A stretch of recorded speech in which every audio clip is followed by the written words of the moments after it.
আওয়ামী লীগ সরকার পতনের পর বিশ্ববিদ্যালয়গুলোতে কার্যক্রম শুরু হলেও অনেকেই ক্লাস পরীক্ষায় অংশ নিতে পারছেন না বলে অভিযোগ উঠছে।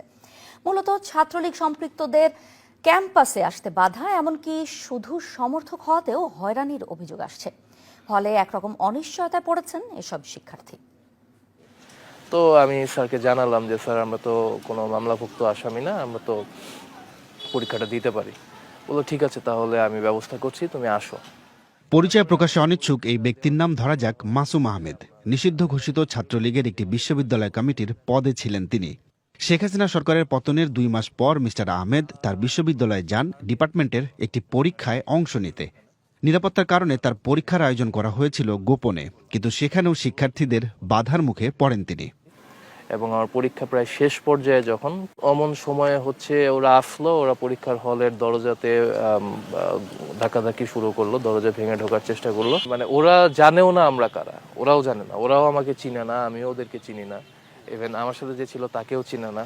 তাদের কথা হচ্ছে আমরা এখানে পরীক্ষা দিচ্ছি, তার মানে আমরা কিছু একটা করেছি, আমাদেরকে নিয়ে যেতে হবে, পুলিশে দিতে হবে, পরীক্ষা দেওয়া যাবে না। মিস্টার আহমেদকে শেষ পর্যন্ত তুলে দেয়া হয় পুলিশের হাতে। বেশ কিছুদিন জেলে থাকার পর জামিনে ছাড়া পান তিনি, কিন্তু পরে পরীক্ষা আর দেয়া হয়নি। আমার একাডেমিক ক্যারিয়ার অনিশ্চিত।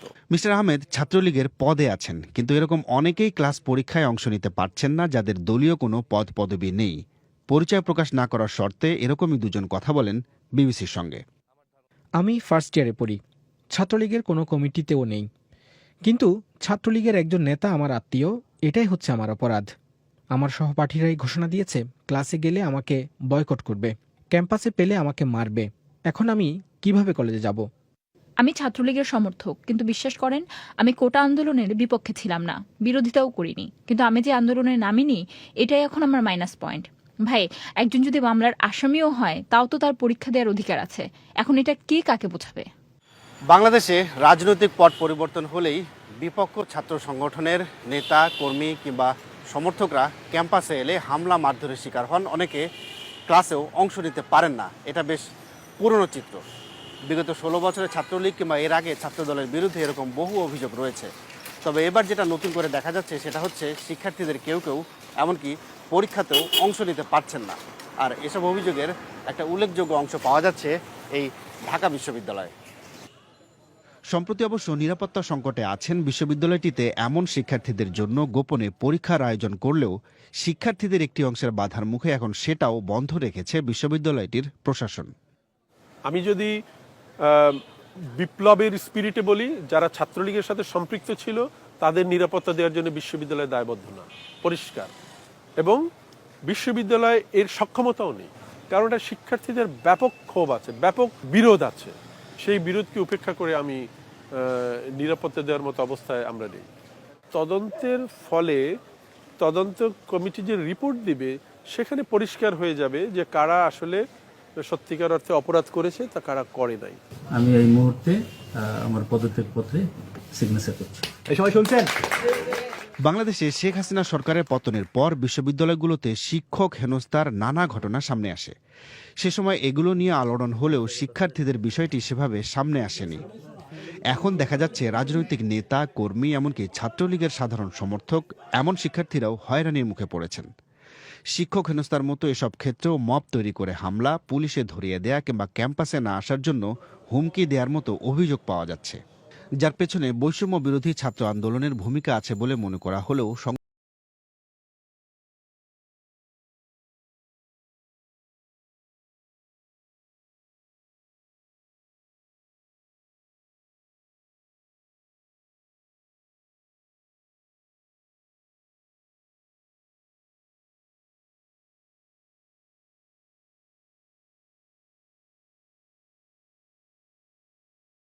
যারা হচ্ছে সত্যিকার অর্থে যারা কোন কর্মসূচির জড়িত তাদেরকে চিহ্নিত করে যথাযথ ব্যবস্থা নেওয়া হোক, কিন্তু কেউ যেন হচ্ছে হয়রানির শিকার না হয় সেটা আমাদের আহ্বান থাকবে। কিন্তু আমাদের পক্ষ থেকে এভাবে বলা হচ্ছে যে একে ধরুন একে করে, এরকম কোনো রিসিট পয়েন্ট আমাদের পক্ষ থেকে নেই।